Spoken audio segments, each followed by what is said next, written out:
বন্ধুরা, হিরোব্রাইন হলো এমন একটা এন্টিটি যেটা আগে এক্সিস্ট করলেও এখন আর মাইনক্রাফটে এক্সিস্ট করে না। বহু বছর আগেই মাইনক্রাফট থেকে এই এন্টিটিকে ব্যান্ড করে দেওয়া হয়েছে।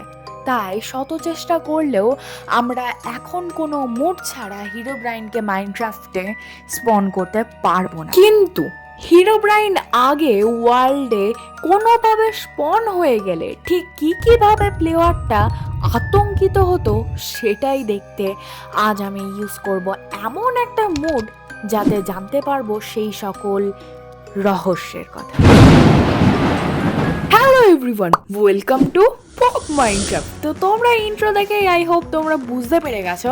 আর অবশ্যই আমি এই মুডটা আমি আমার নিজস্ব ওয়ার্ল্ডে অবশ্যই ট্রাই করবো না, পপ ওয়ার্ল্ডে অবশ্যই আমি ট্রাই করবো না।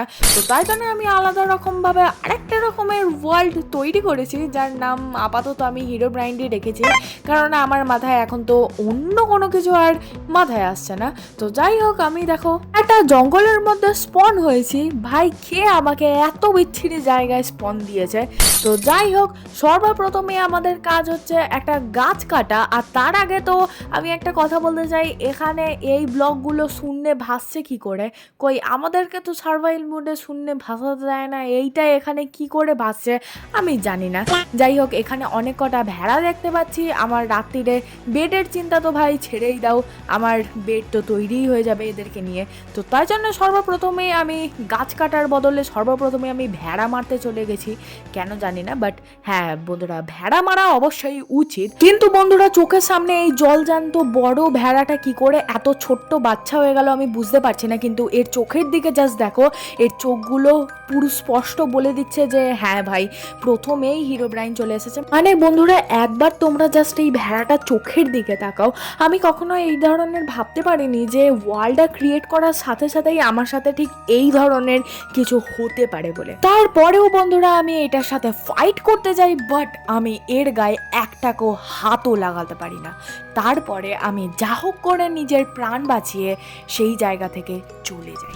এরপরে বন্ধুরা, আমি চলে এসেছি অন্য একটা জায়গায়। জানি না বন্ধুরা, আমি ওখানে গেলে আর আমার সাথে কি হতে পারে, এখন অবধি ওটা এক্সিস্ট করছে কিনা।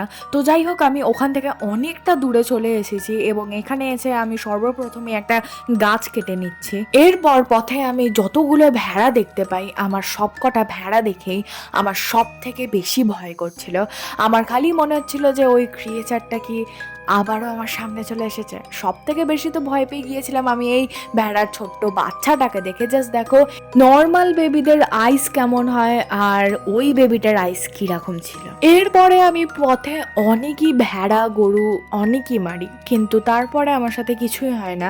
রাস্তার মাঝে আমি অনেক কটা কোল পেয়ে যাই, তো তাই জন্য আমি কোলগুলো সংগ্রহ করে নিই। তার সাথে কিছু আয়রন, কপার এগুলোও পাই, যেগুলো আমি সংগ্রহ করে নিই। এখনও অবধি আমার সাথে সমস্ত কিছুই ঠিক ছিল, বাট তারপরে বন্ধুরা দেখো, আমি সমস্ত কিছু নিয়ে হাঁটছিলামই, আর জাস্ট দেখো দূরে আমি এটা কি দেখতে পাই। জাস্ট তোমরা একবার দেখো, গাছ আছে বাট গাছে পাতা নেই। আমি এই ওয়ার্ল্ডটা ক্রিয়েট করেছি প্রায় এখন 15 মিনিট মতন হবে। 15 মিনিট খেলার মাধ্যমে আমি যে এত কিছু আমি যে দেখতে পাচ্ছি, আমি জানি না আগে গিয়ে আর কি আমাকে দেখতে হবে। এরপর বন্ধুরা, আমি যেখানেই যাচ্ছিলাম না কেন, সেখানেই আমি দেখতে পাচ্ছিলাম এই ধরনের কাটা স্ট্রাকচারগুলো, যেটা প্রচুরই ভয়াবহ ছিল। আর তার সাথে আমার ফিল হচ্ছিল যেন আমার পিছনে আরও কেউ হাঁটছে। এসব তো ঠিক ছিল, কিন্তু পথে আমি দেখতে পাই এই ধরনের একটা পিরামিড, যেটা পুরোটাই তৈরি ছিল বালি দিয়ে, এবং তোমরা দেখতেই পাচ্ছ উপরে একটা রেড স্টোন টর্চ লাগানো আছে। এরপর বন্ধুরা, আমি ওখান থেকে অনেকটা দূরে ট্রাভেল করি, কিন্তু আমি বুঝতে পারি আমি একটা লুপেই ফেসে যাচ্ছি। বারবার একই জায়গায় আমি আসছি, যে সমস্ত জায়গাগুলো আমি ট্রাভেল করে আগেই চলে এসেছি। তারপরে বন্ধুরা, আমি একটা বোট তৈরি করি এবং আমি সিদ্ধান্ত নিই যে এখান থেকে আমি একটু অনেক দূরে গিয়ে দেখব। তো তাই জন্য আমি বন্ধুরা বোটে করে আমি একটা নতুন জার্নির উদ্দেশ্যে রওনা দিই। মনে ছিল কিছু ভরসা আর কিছু আশা নিয়ে আমি সামনের দিকে এগিয়ে যাই, যে যদি আমি এই লুপটা থেকে বেরোতে পারি তাহলে খুবই ভালো হবে। এবং সাকসেসফুলি আমি অবশ্যই এই লুপ থেকে বেরোতে পারি এবং আমি একটা সাভানা বায়োমে গিয়ে পৌঁছাই। কিছুক্ষণ পরে দেখতে পাই আমি একটা রুইন পোর্টাল, যার সাথে অবশ্যই একটা চেস্ট ছিল এবং যেই রুইন পোর্টালটা ছিল প্রায় কমপ্লিট, বাট আমার কাছে অক্সিডাইন না থাকার কারণে আমি এটা অ্যাক্টিভ করতে পারি না। এরপরে বন্ধুরা আমি এই চেস্ট থেকে কিছু কিছু জিনিসপত্র নিয়ে নেওয়ার পরে আমি আবারও ট্রাভেল করা শুরু করি। মাঝে মাঝে এই ধরনের আমি আবারও স্ট্রাকচার দেখতে পাই, বাট সাকসেসফুলি আমি একটা ভিলেজ খুঁজে পাই। বন্ধুরা, তোমরা যেমনটা দেখতে পাচ্ছ আমি এখানে একটা ভিলেজ খুঁজে পেয়ে গেছি। আর এখানে দেখো এই স্ট্রাকচারটা শুধুমাত্র একবার দেখো, মনে হচ্ছে যেন কারোর হাফ বডি এখানে আছে। মানে ঠিক আছে, নো প্রবলেম। তো সব থেকে ভালো কথা হচ্ছে আমি এতক্ষণ ধরে একা একাই হেঁটে বেড়াচ্ছিলাম, এখন তো আমার সাথে কিছু কিছু ভিলেজার্স তো থাকবে, এটাই আমার সব থেকে বড় কথা। আর তোমরা যেরকমটা দেখতে পাচ্ছ সাভানা বায়োমে এসে যাওয়ার পরে আমাদের কাছে আনলিমিটেড খাবার দাবারের বন্দোবস্ত হতে চলেছে, কারণ তোমরা বুঝতেই পারছো এখানে হ্যাভেল আছে। হ্যাভেল দিয়ে আমি কী করতে পারি, আমি ব্রেড তৈরি করবো অ্যান্ড দেন আমার জন্য আনলিমিটেড খাবার দাবার তৈরি করব। সর্বপ্রথমে তো আমি আমার খাবার দাবারের চিন্তা ভাবনা দূর করব, আর তারপরে ভিলেজার্সদের তো বাড়ি আছেই, ওদের বাড়ি মানে আমার ভাইয়ের বাড়ি, অতএব আমারও বাড়ি। সবই ঠিকঠাক ছিল বন্ধুরা যতক্ষণে আমি এখানে আসি এবং এই ভিলেজারটাকে দেখি। জাস্ট তোমরা দেখো রীতিমতো এ কারোর সাথে কথা বলছে, বাট আমি কিন্তু তাকে একদমই দেখতে পাচ্ছি না।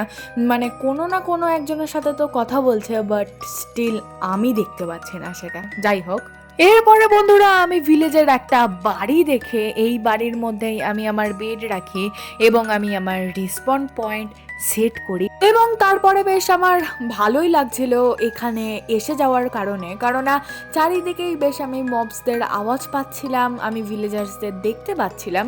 কিন্তু ঘুমিয়ে পড়ার পরে সকালবেলা আমি উঠে দেখি আমার হাতে একটা রেড স্টোন টর্চ এবং চারিদিকে কুয়াশায় ঢেকে যাচ্ছে, যেমনটা তোমরা এখন দেখতে পাচ্ছ। বাইরে কিছুক্ষণের জন্য সকল মবস এবং ভিলেজার্সদের আওয়াজ আসা বন্ধ হয়ে যায়। কোনো না কোনো জায়গা থেকে আমার মনে হচ্ছিল যে হিরোব্রাইন হয়তো এই ভিলেজে আমাকে খুঁজতে খুঁজতে চলে এসেছে। এরপরে আমি ভয় থাকা সত্ত্বেও আমি বাইরে বেরিয়ে পড়ি যে সত্যিই কি হিরোব্রাইন আবারও এসেছে। তো সেই জিনিসটা দেখার জন্য আমি বেরিয়ে পড়ি। কিছুক্ষণ পরে আমি দেখতে পাই হ্যাঁ, হিরোব্রাইন এসেছে একটা গরুর মাধ্যমে। সামনে একটা সাইনবোর্ড রাখা ছিল, যার পাশেই ওই গরুটা ঘুরে বেড়াচ্ছিল, যার জন্য আমার যেতে প্রচুরই পরিমাণে ভয় করছিল। বাট তারপরেও আমি ওখানে যাই এবং দেখতে পাই লেখা আছে আর আমি বেশিক্ষণের জন্য এসকেপ করতে পারবো না। এইটা দেখার পরে আমি এই সাইনবোর্ডটা ভেঙে দিই এবং তারপরে আমার সামনে এরকম একটা ইন্টারফেস আছে, যেটা দেখার পরে তো আমি প্রচুর পরিমাণেই ভয় পেয়ে যাই। এবং তারপরে যখন আবারও আমার গেম শুরু হয়, তারপরে আমি দেখতে পাই যে সন্ধে হয়ে আসছে এবং আমি আমার ঘরেই আছি। তো এরপরে বন্ধুরা রাত নেমে যাওয়ার কারণে আমি একটুকু না সময় নষ্ট করে আমি ঘুমিয়ে পড়ার চেষ্টা করি। বাট তোমরা যেটা এখানে দেখতে পাচ্ছ, আমি না পারছি নড়তে, না পারছি চড়তে। তোমরা যেমন দেখতে পাচ্ছ আমায় ব্লাইন্ডনেস, ডার্কনেসের আমায় এখানে একটা এফেক্ট দিয়ে দিয়েছে এবং রীতিমতো আমাকে দেখো কতটা বেশি পরিমাণে ড্যামেজ করা হয়েছে। আমি মানে ঘুমোতে পারছিলাম না কোনোভাবেই। এরপরে ঘুমোতে গেলে এই ধরনের আমি শব্দ শুনতে পাই অ্যান্ড দেন তোমরা নিজেরাই দেখো। এরপরে বন্ধুরা আমি দেখতে পাই একটা ক্রিয়েচার, জাস্ট তোমরা নিজেরা দেখো এখানে আমাকে একটা ক্রিয়েচার এসে মারাত্মক লেভেলের ড্যামেজ করে, জাস্ট বলার কথা নয়। এরপরে আমি হিরোব্রাইনকে দেখতে পাই। জাস্ট তোমরা দেখো আমি এখানে বেডে ঘুমানোর জন্য শুয়েছি অ্যান্ড দেন তারপরেই বন্ধুরা হঠাৎ কিছু এই ধরনের লেখা আসতে থাকে, যেটা দেখার পরে আমি প্রচুর পরিমাণে ভয় পেয়ে গিয়েছিলাম। তাই জন্য ভয় চোটে আমি আর ঘুমানোর চেষ্টাও পর্যন্ত করিনি। এরপর বন্ধুরা ধীরে ধীরে ভোরের আলো ফোটে এবং তার সাথে এই কুয়াশা ভাবটাও পুরোপুরি জন্যে কেটে যায়। কিন্তু আমার বাইরে দেখি একটা ক্রিপার, তো তাই জন্য আমি জানি যে বাইরে বেরোলেই এটা ফেটে যাবে। তো তাই জন্য আমি একটা বুদ্ধি লাগানোর চেষ্টা করি এবং আমি আমার এই ঘরের চালটা ভেঙে আমি বাইরে বেরোনোর চেষ্টা করি। আমি বাইরে বেরিয়েও গিয়েছিলাম অ্যান্ড দেন তোমরা যেমনটা দেখতে পারলে ক্রিপারটা তো নিচে ছিল, সেটা উপরে স্পন হয়ে গিয়েছে, মানে বুঝতে পারছো। এরপরে আমি আবারও একটা নতুন সাইনবোর্ড দেখতে পাই এবং যখনই আমি এই সাইনবোর্ডটা ভেঙে দিই তখনই আমার উপরে এইভাবে বাজ পড়ে যায় এবং আমি তাড়াতাড়ি করে নিজেকে সেভ করার জন্য আমি জলের কাছে যেতে চাই। আমি বেঁচেও গিয়েছিলাম, কিন্তু তারপরে